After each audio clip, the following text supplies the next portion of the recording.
காக்கும் கரை விநாயகருக்கு சரணம், பூண்டி மகானுக்கு அரோகரா. மகாவிஷ்ணுவின் தச அவதாரங்களிலே நாம் இப்பொழுது காண இருப்பது ராமாவதாரம். மிகவும் சிறப்பு பெற்றது. அவருடைய பெயரை சொன்னாலே மிகவும் புண்ணியமான திருநாமம். ராம என்ற இரண்டெழுத்தினால் பல அற்புதங்களும் அதிசயங்களும் நிகழும். இதனை நிகழ்த்தி காட்டிய மிகவும் முதன்மையானவர் சிரஞ்சீவியான ஆஞ்சநேய பெருமாள். கடலையே தாண்டி விடும் பொழுது ராமா என்ற நாமத்தை சொல்லி பிறவி கடலை நீந்துவதற்கு இந்த மந்திரம் எவ்வளவு உதவிகரமாக இருக்கும் நமக்கு. இப்படி முதலிலே மச்ச அவதாரம், கூர்ம அவதாரம், வராக அவதாரம், நரசிம்ம அவதாரம், வாமன அவதாரம், பரசுராம அவதாரம் வரைக்கும் நாம் பார்த்து விட்டோம். இப்பொழுது நாம் காண இருப்பது ஸ்ரீ ராமாவதாரம். மிகுந்த புண்ணியம் வாய்ந்த இதிகாசங்கள் இரண்டு. ஒன்று ராமாயணம், இன்னொன்று மகாபாரதம். ராமாயணத்தின் கதாநாயகன் தசரத சக்கரவர்த்திக்கு பிறந்த மூத்த பிள்ளை ஸ்ரீ ராமச்சந்திரமூர்த்தி. சக்கரவர்த்தி திருமகன் என்ற சிறப்பு திருநாமமும் இவருக்கு உண்டு. இன்னொரு சிறப்பும் இவருக்கு உண்டு. என்னன்னா, இவர் ஏகபத்தினி விரதன். ஒரு சொல், ஒரு வில், ஒரு இல் என்று வாழ்ந்து காட்டிய உத்தமன்.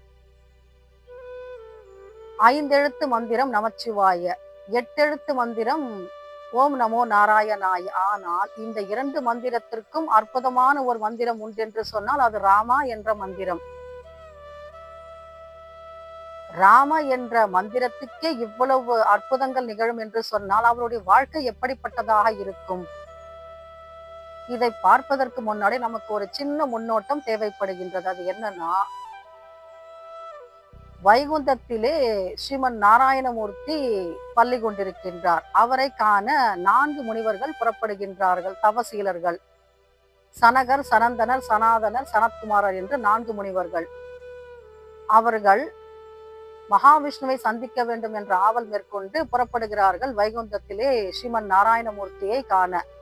ஆனால் துவார பாலகர்களாக 2 பேர் இருக்கின்றார்கள், ஜெயன், விஜயன் என்று 2 பேர். அவர்கள் தடுத்து நிறுத்துகிறார்கள் இந்த தவசீலர்களை. எங்களை தாண்டி தாங்கள் உள்ளே செல்ல முடியாது அப்படின்னு. அப்பொழுது கோபம் வந்து விடுகிறது இந்த 4 முனிவர்களுக்கும். நாங்கள் ஸ்ரீமன் நாராயணமூர்த்தியை காண வேண்டும் என்று சென்று கொண்டிருக்கும் பொழுது எங்களை தடுத்து நிறுத்தி விட்டீர்கள் அல்லவா, இதை நாங்கள் நாராயணனிடம் சொல்லுவோம் அப்படின்னு புறப்படுகிறார்கள். மிகுந்த கோபம் கொண்டு அவர்கள் வருகிறார்கள் வைகுந்தத்திற்கு உள்ளே. அப்பொழுது ஸ்ரீமன் நாராயணமூர்த்தி யோகத்திலே இருக்கின்றார். அவர் கண்ணை திறந்து பார்த்து கேட்கின்றாராம் அவர்களை வரவேற்று, எதற்காக இவ்வளவு கோபமாக இருக்கின்றீர்கள் என்று. அப்பொழுது அவர்கள் சொல்கிறார்கள், தங்களை காண வேண்டும் என்ற ஆவலோடு நாங்கள் உள்ளே நுழைந்தோமானால் தங்களுடைய துவார பாலகர்கள் எங்களை தடுத்து நிறுத்தி விட்டார்கள் அப்படின்னு. தவறு செய்தது தன்னுடைய துவார பாலகர்கள் என்று தெரிந்ததும் ஸ்ரீமன் நாராயணமூர்த்தி அவர்களை கூப்பிட்டு விசாரிக்கின்றார். உண்மை என்ன என்பது அவருக்கு புரிந்துவிட்டது. தவசீலர்களை தடுத்து நிறுத்தலாமா? என்னை காண வேண்டும் என்ற ஆவலோடு வந்திருக்கிறார்கள் அல்லவா, பக்தியோடு என்னை காண. அவர்களை தடை செய்ததினால் தாங்கள் இந்த 2 பேரும் ஜெய விஜயர்கள் மண்ணிலே பிறக்க வேண்டும் என்று சபித்து விடுகின்றார். அப்பொழுது அவர்கள் மன்றாடி கேட்கின்றார்கள், சுவாமி, எங்களுடைய வேலையை செய்தோம், அதற்காக எங்களுக்கு இவ்வளவு கொடுமையான தண்டனையை கொடுக்க வேண்டுமா? தங்களை பிரிந்து நாங்கள் எப்படி இருப்போம் அப்படின்னு கேட்கும் பொழுது ஸ்ரீமன் நாராயணமூர்த்தி 2 ஆப்ஷன் கொடுக்கிறாரு. பல பிறவிகள் என்னை புகழ்ந்து கொண்டே இந்த மண்ணுலகத்திலே நீங்கள் இருக்க வேண்டுமா, அல்லது என்னை திட்டிக் கொண்டே சபித்து கொண்டே என்னிடம் நீங்கள் கோபாவேசம் கொண்டு 3 பிறவிகள் இருக்க வேண்டுமா என்று கேட்கும் பொழுது இவர்கள் என்ன சொல்கிறார்கள், இந்த ஜெய விஜயர்கள், சுவாமி எங்களுக்கு 3 பிறவி மட்டும் போதும், தங்களை பிரிந்திருப்பதே எங்களுக்கு பெரிய கொடுமை அல்லவா அப்படின்னு கேட்கும் பொழுது இவர் அப்படி ஆகட்டும் என்ற ஒரு அற்புதமான வரத்தை கொடுக்கின்றார். இப்படி இவர்கள் 3 அவதாரங்களை எடுத்தார்கள் ஜெய விஜயர்கள். அது என்ன? ஒரு அவதாரத்திலே அவர்கள் ஹிரண்யகசிபுவாகவும் இரண்யாட்சனாகவும் பிறந்தார்கள். அடுத்த பிறவியிலே இவர்கள் ராவணனாகவும் கும்பகர்ணனாகவும் பிறந்தார்கள். அதற்கடுத்த பிறவியிலே இவர்கள் சிசுபாலனாகவும் தந்தவர்த்திரனாகவும் பிறந்தார்கள். இப்படி 3 பிறவிகளிலும் ஜெய விஜயர்கள் மண்ணுலகத்திலே பிறந்து மகாவிஷ்ணுவை நிந்தித்துக் கொண்டிருந்தார்கள். இப்பொழுது நாம கதைக்கு வரலாம், ஏன்னா முன்னோட்டம் முடிந்து விட்டது. இப்ப என்னன்னா, இவர்கள் ஹிரண்யகசிபுவாகவும் பிறந்தார்கள், ஹிரண்யாட்சனாகவும் பிறந்தார்கள். இப்பொழுது 2வது அவதாரம் இவர்களுக்கு என்னன்னா, ராவணனாகவும் கும்பகர்ணனாகவும் பிறக்கின்றார்கள் ராமாவதாரத்திலே. ராவணன் ஒரு வரம் வாங்கி இருப்பான். என்னன்னா, அவனுக்கு 10 தலைகள், 20 கரங்கள். சிவபெருமானிடம் அவன் வரம் வேண்டும் பொழுது, ஒரு மனிதனால் தான் எனக்கு மரணம் நிகழ வேண்டும் என்ற ஒரு வரத்தை பெற்றிருப்பான். ஏன்னா, மனிதர்களை மிகவும் சாதாரணமாக நினைத்து விட்டான் அவன். அவ்வளவு வலிமை அவர்களுக்கு இருக்காது, தன்னுடைய சக்தியை மீறி அவர்களால் செயல்பட முடியாது என்ற இருமாப்பு அவனுக்கு இருந்தது.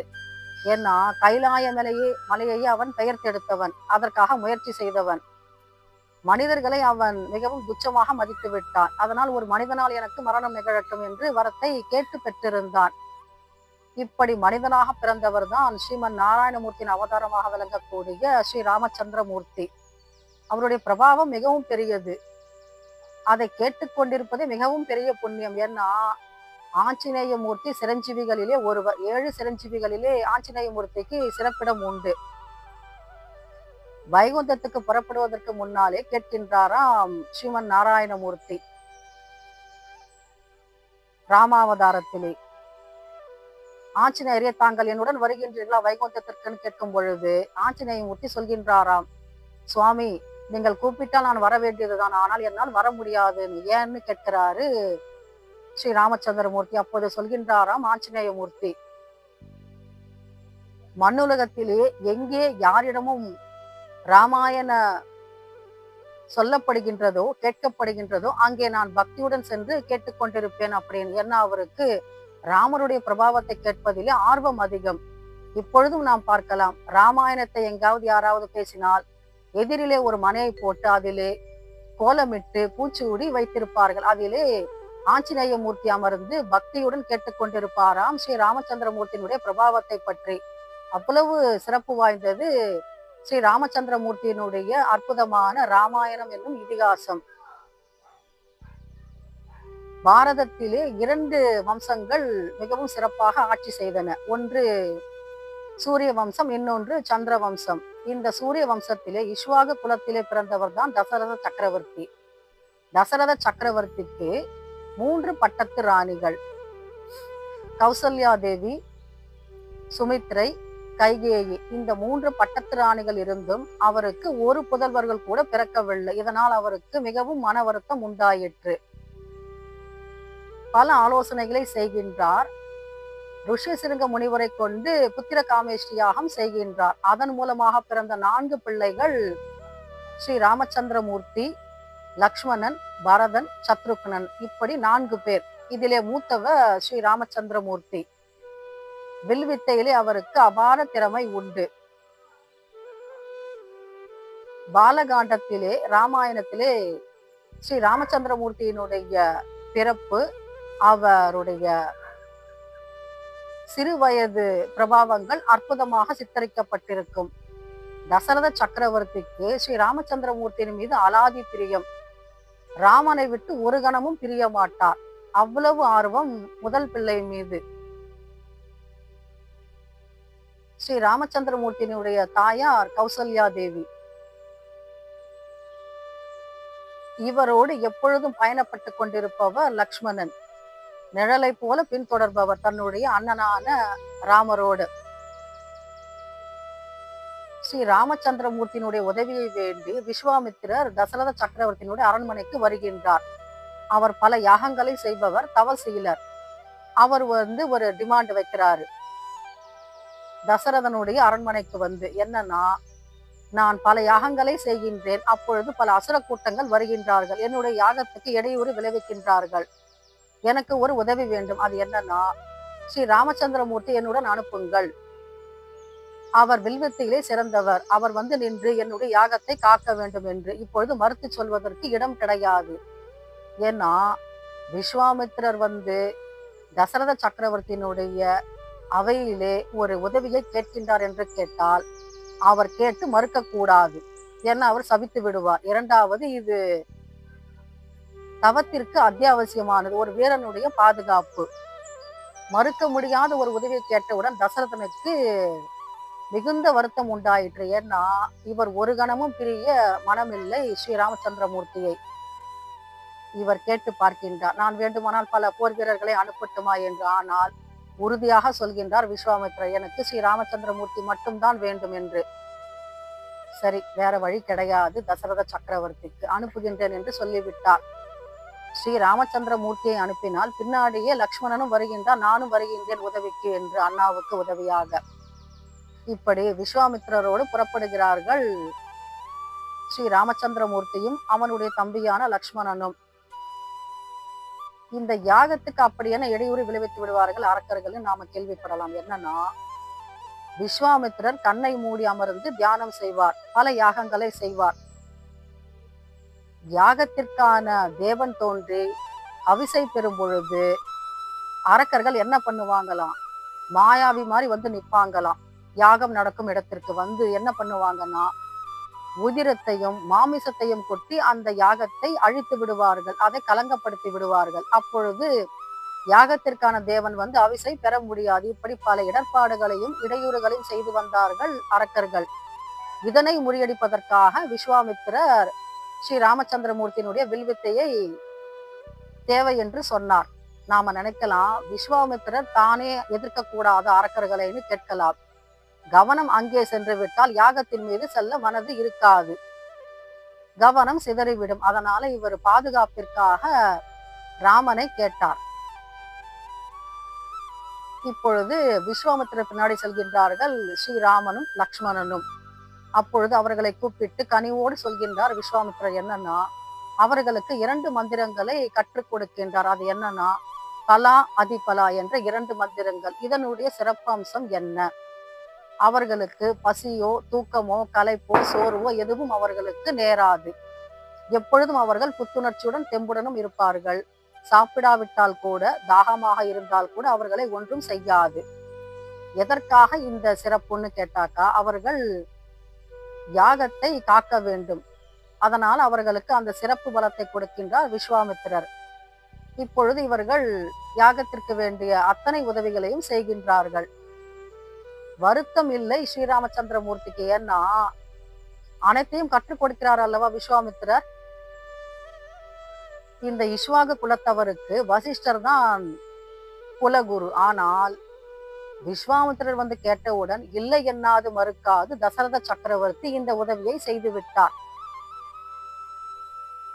இப்பொழுது இவர்கள் மிதிலைக்கு செல்கிறார்கள். அங்கே ஜனகனுடைய புத்திரி சீதாவிற்கு சுயம்வரம். நாம நினைக்கலாம், சீதாவிற்கு தகுந்த மணமகனை தேடி கண்டுபிடித்திருக்கலாம் மிதிலை மன்னன் ஜனகன், ஏன் இப்படி சுயம்வரம் வைத்தான் என்று. சீதை மண்ணிலே காணப்பெற்றவள், வளர்ப்பு பெண், ஊர்மிளைதான் சொந்த பெண் ஜனகனுக்கு. ஜனகன் ஏற்கலப்பை கொண்டு உழும்போது கிடைத்த பெண் தான் பூமாதேவின் அம்சமாக விளங்கக்கூடிய சீதா பிராட்டி. மிகவும் செல்லமாக வளர்த்து வந்தார் அரண்மனையிலே. ஆனால் பந்து விளையாட்டில் ஈடுபடும் பொழுது சீதாவும் அவருடைய தோழியரும் பந்து ஒரு பெட்டியின் கீழே உருண்டு ஓடிவிட்டது. அதை எடுப்பதற்கு தோழியர்கள் முற்படுகிறார்கள். ஆனால் எடுக்க முடியவில்லை, பெட்டி கனமாக இருக்கின்றது. ஆனால் அத்தனை பேரையும் தள்ளிவிட்டு சீதா பிராட்டி என்ன பண்றாங்க, ஒரே ஒரு கையால் அந்த பெட்டியை தூக்கிவிட்டு இதோ எடுத்துக்கொள்ளுங்கள் பந்து என்று சொல்கின்றார். இந்த நிகழ்ச்சியை பார்த்து விட்டார் மிதிலை மன்னர் ஜனகர். அவருக்கு கவலை வந்து விட்டது. ஏன்னா, அதன் உள்ளே இருப்பது சிவதனுசு. சிவபெருமான் ஒரு காரியத்திற்காக அந்த சிவதனுசை கொடுத்து விட்டிருந்தார் இவருடைய முன்னோர்களுக்கு. அதை பூஜித்து வந்தார் மிதிலை மன்னர் ஜனகர் இந்த பெட்டியிலே வைத்து. அதை அவ்வளவு சுலபமாக தூக்க முடியாது, எவ்வளவு பெரிய அசகாய சூரனாக இருந்தாலும். ஆனால் அந்த சிவதனுசை யார் உதவியும் இல்லாமல் ஒரே ஒரு கையால் அலாக்காக தூக்கிவிட்டால் சீதா பிராட்டி. இப்பொழுது இவளுக்கு ஏற்ற மணமகனை நாம் காண வேண்டும் என்று சொன்னால், தேர்ந்தெடுக்க வேண்டும் என்று சொன்னால், இந்த சிவதனுசை எடுத்து நானேற்றி வளைக்க வேண்டும், உடைக்க வேண்டும். இதுதான் நிபந்தனை. இதற்காகத்தான் இந்த சுயம்வரம். இப்பொழுது என்ன பண்றாங்க, விஸ்வாமித்திரர் பின்னாடி ஸ்ரீ ராமச்சந்திரமூர்த்தியும் லக்ஷ்மணனும் வருகிறார்கள் இந்த சுயம்வரத்திலே பங்கேற்பதற்காக. அனுமதி யார் கொடுக்க வேண்டும்? விஸ்வாமித்திரர் அல்லவா கொடுக்க வேண்டும். இப்பொழுது அவருடைய கட்டுப்பாட்டில் தானே இருக்கின்றார் ஸ்ரீ ராமச்சந்திரமூர்த்தி. ராமர் எப்படி இந்த சிவதனுசை எடுத்து அற்புதமாக உடைத்தார் என்பதை பற்றி நாம் அடுத்த அத்தியாயத்திலே காணலாம். மிகவும் அற்புதமான தருணம் கொண்ட நிகழ்வுகளை கொண்ட ராமாவதாரத்திலே. ஏன்னா எடுத்தது கண்டோம், விற்றது கேட்டோம் என்று சொல்வார்கள். ஒரே ஒரு நிமிடம் கூட ஆகியிருக்காது. அந்த சிவதனுசை எடுத்து அவ்வளவு சுலபத்தில் உடைத்து விட்டாராம் ஸ்ரீ ராமச்சந்திரமூர்த்தி. அப்பொழுது அவருடைய தோல் வலிமை எவ்வளவு இருக்க வேண்டும்? இந்த அற்புதமான தருணத்தை பற்றிய அடுத்த நிகழ்வு அடுத்த பதிவிலே நாம் மீண்டும் சந்திப்போம். அடுத்த அத்தியாயத்திலே. காக்கும் கரை விநாயகருக்கு சரணம். பூண்டி மகானுக்கு அரோகரா. ஸ்ரீராம ஜெயம்.